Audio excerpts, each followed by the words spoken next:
Hello guys, मैं उदय एक बार फिर अपने चैनल उदय सर स्टडी हब में स्वागत करता हूं, अभिनंदन करता हूं। और आज हम शुरू करने वाले हैं ऑप्टेटिव सेंटेंस। डायरेक्ट इनडायरेक्ट का ये 5वां टॉपिक है। इसके पहले हमने 4 टॉपिक खत्म कर दिया है। असर्टिव, इंट्रोगेटिव, इंपेरेटिव और एक्सक्लेमेटरी ये ऑलरेडी खत्म हो चुके हैं। अगर आपने नहीं देखा है तो एक बार प्लीज इनको देख लीजिए, इसके बाद आप ऑप्टेटिव सेंटेंस में आइए। चलते हैं ऑप्टेटिव सेंटेंस की ओर और समझते हैं कि इसमें क्या बदलाव होता है और क्या नहीं होता है। तो देखिए, ऑप्टेटिव सेंटेंस को हम कामना सूचक वाक्य के नाम से जानते हैं। ऑप्टेटिव सेंटेंस को कामना सूचक वाक्य के नाम से जाना जाता है। हम इसे पहचानेंगे कैसे कि ये ऑप्टेटिव सेंटेंस है। देखिए, पहचान क्या है, आइए समझते हैं। जब रिपोर्टेड स्पीच की शुरुआत, देखिए डायरेक्ट स्पीच में 2 पार्ट होते हैं, रिपोर्टिंग वर्ब, रिपोर्टेड स्पीच। ये ऑलरेडी हम बता चुके हैं। तो जो रिपोर्टेड स्पीच होता है ना, उसके शुरुआत में, रिपोर्टेड स्पीच के शुरुआत में क्या दिया हो, में दिया हो, में, MAY, और लास्ट में विस्मय बोधक चिन्ह लगा हो। लास्ट में विस्मय बोधक चिन्ह लगा हो तो वो ऑप्टेटिव सेंटेंस होता है। वो कौन सा सेंटेंस होता है, ऑप्टेटिव सेंटेंस होता है। रिपोर्टेड स्पीच की शुरुआत में से हो और विस्मय बोधक चिन्ह लगा हो तो वो ऑप्टेटिव सेंटेंस कहलाता है। देखिए, इसमें सेड को वाक्य के भाव के अनुसार बदलते हैं। ऐसे वाक्यों में सेड को वाक्य के भाव के अनुसार बदला जाता है। सेड को वाक्य के भाव के अनुसार बदलते हैं। जैसा कि पहला नंबर क्या है, देख लीजिए। जब वाक्य से शुभकामना का बोध हो तो, जब वाक्य से शुभ कामना का बोध हो तो ऐसे वाक्यों में सेड को विष्ट में बदल देते हैं। भाई साहब याद रखिएगा, जब वाक्य से शुभकामना का बोध हो रहा हो, जब वाक्य से शुभकामना का बोध हो तो सिड को विष्ट में बदल दिया जाता है। किस में बदल देते हैं, विष्ट में।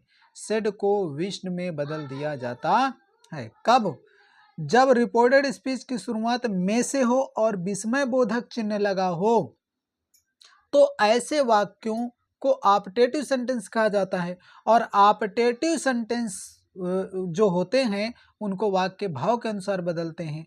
वाक्य के भाव में अगर शुभकामना का बोध हो रहा है तो सिड को विष्ट में बदला जाता है। सिड को विष्ट में बदलते हैं।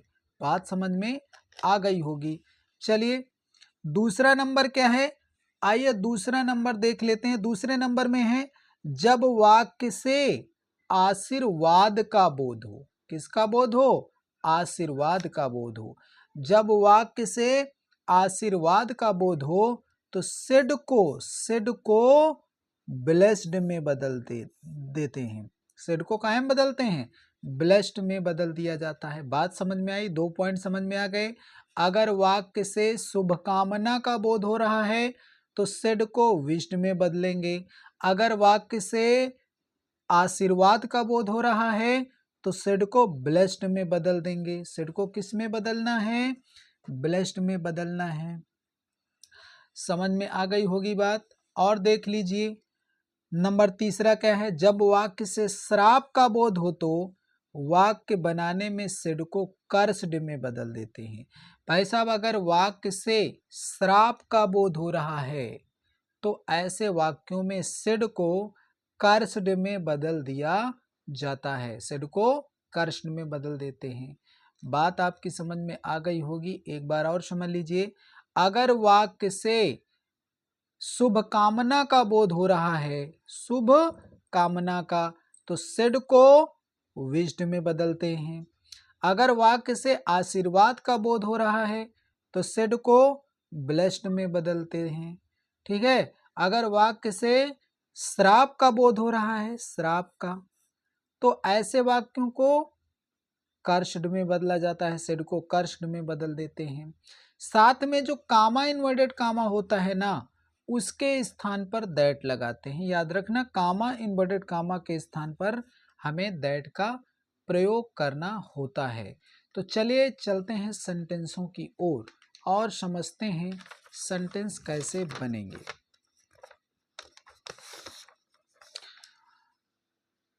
देखिए, यहां पर सेंटेंस लिखा हुआ है पहला, पहला लिखा है my friend, my friend, my friend said to me, comma inverted comma के अंदर, may you pass this year. अब देखिए यहां पर मे दिया है ना, देखिए शुरू में मे दिया, MAY मे दिया है, और लास्ट में विस्मय बोधक चिन्ह लगा है। लास्ट में क्या लगा है? विस्मय बोधक चिन्ह लगा हुआ है। तो अगर रिपोर्टेड स्पीच तो ये है ना, ये है रिपोर्टेड स्पीच और ये है रिपोर्टिंग वर्ब। तो रिपोर्टेड स्पीच की शुरुआत अगर में से है और लास्ट में विस्मय बोधक चिन्ह लगा है तो वो वाक्य ऑप्टेटिव सेंटेंस होता है, कामना सूचक वाक्य होते हैं।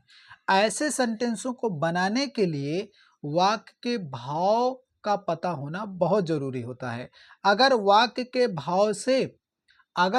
भाव से शुभकामना का बोध है तो सेड को विष्ट में बदलेंगे। अगर वाक्य से आशीर्वाद का बोध हो रहा है तो सेड को ब्लेस्ड में बदलते हैं। अगर वाक्य से श्राप का बोध हो रहा है तो सेड को कर्षण में बदलते हैं।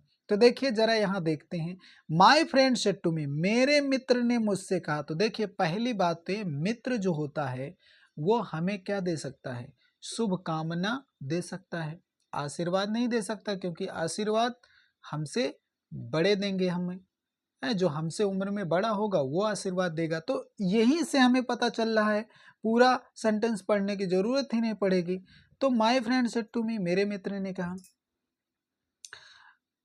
ठीक है, may you pass this year, तुम इस वर्ष पास हो जाओगे। यानी वो क्या दे रहा है? आशीर्वाद दे रहा है। क्या दे रहा है? शुभकामना दे रहा है, सॉरी, शुभकामना दे रहा है। तो ऐसे वाक्य में सेड को, इस वाक्य में शुभकामना का बोध है तो सेड को किस में बदलना है? ब्लेस्ड में, विश्ड में बदलना है, सॉरी, विश्ड में बदल देंगे। तो यहां लिखेंगे पहले माई फ्रेंड, माई फ्रेंड लिखेंगे, माई फ्रेंड्स है, माई फ्रेंड्स। इसके बाद सेड को विश्ड में बदलेंगे भाई, क्योंकि शुभकामना का बोध हो रहा है। सेड को विश्ड में बदल देंगे, टू हटा देंगे, मी उतार लेंगे। कामा इन्वर्टेड कामा के स्थान पर दैट लगाना है तो यहाँ पर दैट लगा दिया।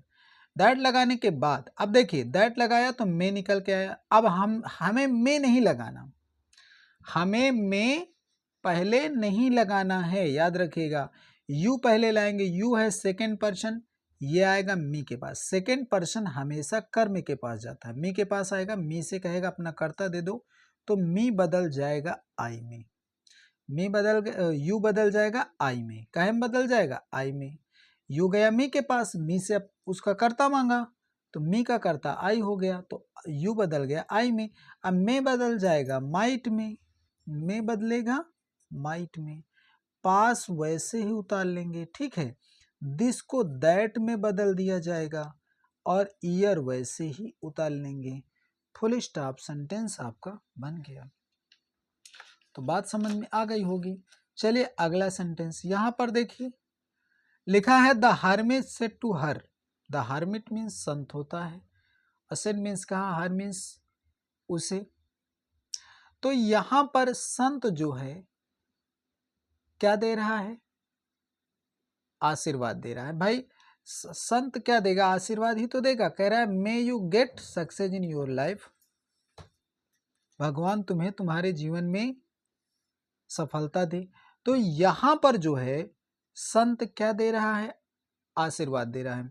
सेड को हम काहे बदलेंगे? ब्लेस्ड में बदलेंगे, याद रखिएगा। तो यहां लिखेंगे द हर्मिट, द हर्मिट।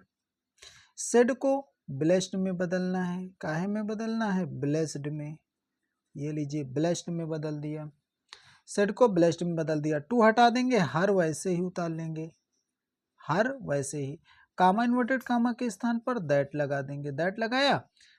अब देखिए यू सेकेंड पर्सन है, ये भी कर्म के पास ही आएगा, तो हर के पास आएगा, हर से कर्ता मांगेगा, सी हो जाएगा। मे को अगर आप पहले लगाएंगे तो ये इंट्रोगेटिव सेंटेंस बन जाएगा। तो यू जाएगा, हर के पास हर से कर्ता मांगेगा तो सी हो गया। मे बदल जाएगा माइट में, मे माइट में, ठीक है। गेट वैसे ही, सक्सेस वैसे ही, इन योर भी पर्सन योर जाएगा हर के पास तो हर ही हो जाएगा, योर बदल जाएगा हर में, लाइफ वैसे ही, फुल स्टॉप। इस तरह से आप सेंटेंस को बना सकते हैं। तो ये ऑप्टेटिव सेंटेंस का जो पहला पार्ट था हम इसको यहीं पर ख़त्म करते हैं और जय हिंद जय भारत।